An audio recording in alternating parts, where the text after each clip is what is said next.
bien, bonsoir.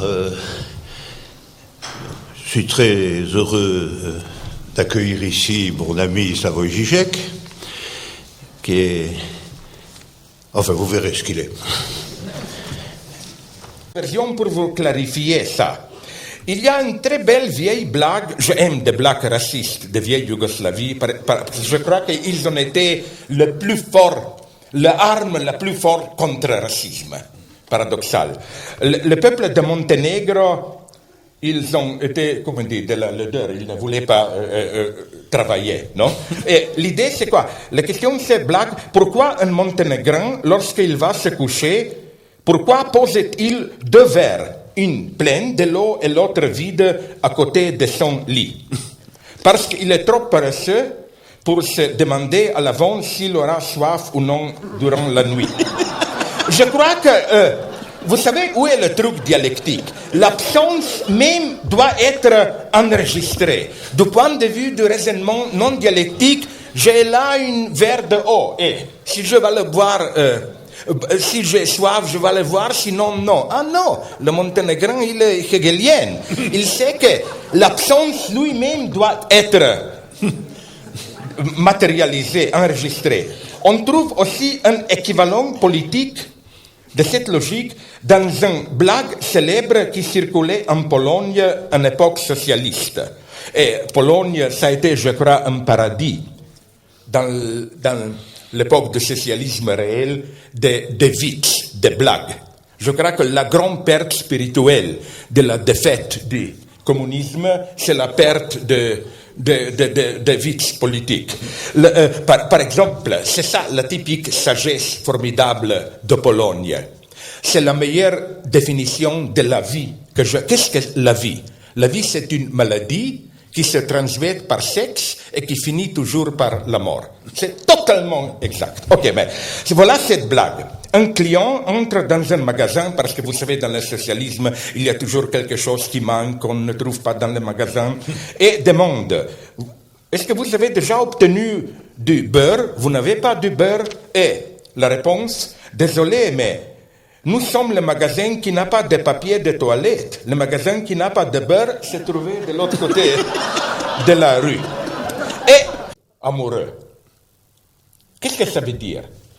On est très heureux à ne pas être amoureux. On a une vie simple, on sort avec les amis, blabla, et puis on tombe amoureux. Et c'est la fin.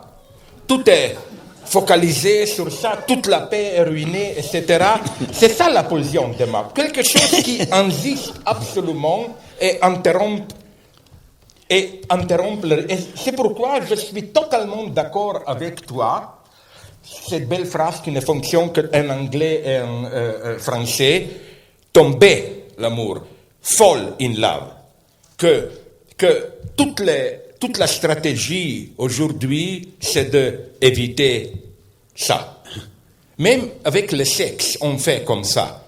Quand j'ai pris un vol aux États-Unis, j'ai lu là, dans cette revue bête de compagnie aérienne, un texte éloge du sexe. Et c'est le texte le plus déprimant que j'ai lu.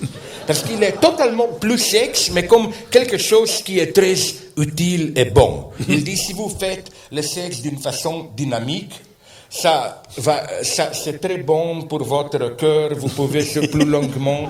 Et il dit même, si vous faites ce qu'on appelle French kiss, le baiser avec la tongue, ça va vous aider de vieux de ne pas perdre la salive, etc.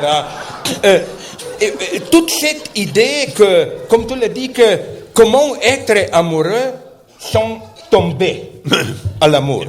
Et c'est vraiment ici, je crois que c'est ça ma grande reproche à mon ami personnel, mais pas théorique, Judith Butler. Sa théorie est précisément partie de cette doxa postmoderne, rejet d'une identité fixe, on doit se reconstruire, changer, expérimenter, etc., etc. Elle m'a dit une fois, pourquoi tu m'attaques tellement? J'ai dit, ma réponse a été que pourquoi elle agit comme si sa théorie est quelque chose de subversif? Non, ce qu'elle décrit, c'est précisément pour le dire dans de vieux termes marxistes, la forme de subjectivité dominante de notre capitalisme. Parce qu'aujourd'hui, l'idéologie ne nous interpelle pas, comme le dit Althusser, sur tu dois obéir ton père, se marier. Non, c'est un hédonisme un peu spiritualisé. Tu dois vivre sa vie pleinement. Et tu ne dois pas être trop fixé. Et c'est déjà commencé ça. Mes amis m'ont dit que parmi des psychanalystes aux États-Unis, c'est déjà répandu le dogme que si on est fidèle à sa femme ou à son homme, c'est pathologique.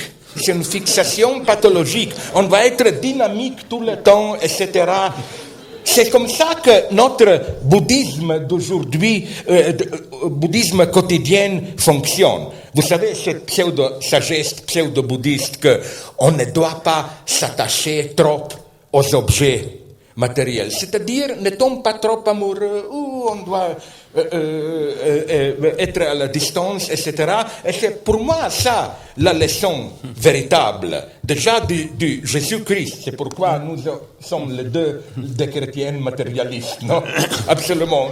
Non, bouddhisme n'est pas la sagesse païenne, qui est toujours ça, égalité, balance des principes ou quoi. Non, la leçon chrétienne fait son choix, et même si je ne dis pas fiat justitia pereat mundus, mais fiat, je ne sais pas, amour, événement pereat mundus, jusqu'au bout dans l'unilatéralité. C'est ça la grande idée hegelienne, à l'encontre de la sagesse ordinaire. La vérité est extrêmement unilatérale. Quand on est dans une situation complexe, c'est jamais que, c'est un côté, c'est l'autre côté, et la vérité, c'est dans la vie de... Quand mes amis me disent ça, j'avais une grande polémique à Corée du Sud, je leur dis, ils m'ont dit, mais toujours quand il y a un conflit, on doit se retirer du conflit. J'ai dit, c'est très intéressant. Donc, les Juifs à Auschwitz doivent dire, non, on ne peut pas simplement s'opposer aux nazis, c'est trop unilatéral, peut-être on doit se retirer et voir la balance la plus globale. Non, et toi tu as dit ça, c'est comme ça que je lis ta thèse formidable, que l'universalité actuelle, pas l'universalité empirique, c'est subjective. C'est pas pour comprendre la vérité universelle d'une situation. C'est pas qu'on doit se retirer et voir tous les côtés. Non. L'universalité n'est pas accessible que d'un point de vue engagé unilatéral. Ok. Ça, quand on est trop d'accord, ça veut dire que le haine est tellement réprimé que... Non, mais sérieusement, est-ce que je peux dire seulement quelque chose? Là, je suis vraiment d'accord parce que ça se passe tout le temps entre moi et, au moins pour moi, entre moi et lui. Que même quand je essaye à monter un conflit, on voit que même si nos affirmations immédiatement positives sont opposées, le champ est déjà déterminé, on partage le champ. Avec toi, même quand on n'est pas d'accord, on peut discuter, mais avec des autres, c'est pas un champ commun, je ne peux pas même discuter, non? Et si tu veux, je voulais revenir, il me semble que l'inflexion que tu donnes à cette affaire de pulsion de mort, puisque ça fait très longtemps que tu dis, ici très gentiment, et quand je suis pas là, plus fermement, que Badiou, que le problème de Badiou, c'est qu'il n'accepte pas la pulsion de mort. Mais est-ce que c'est pas vrai, ça, d'une certaine façon? Et justement, c'est, là, justement, c'est tout le problème.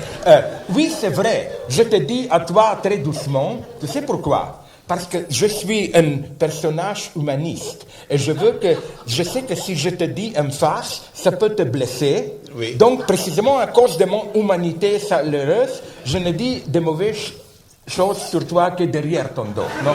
Pour ne te pas heurter. C'est ça le humanisme concret, non? Oui, ça, tu as tout à fait raison.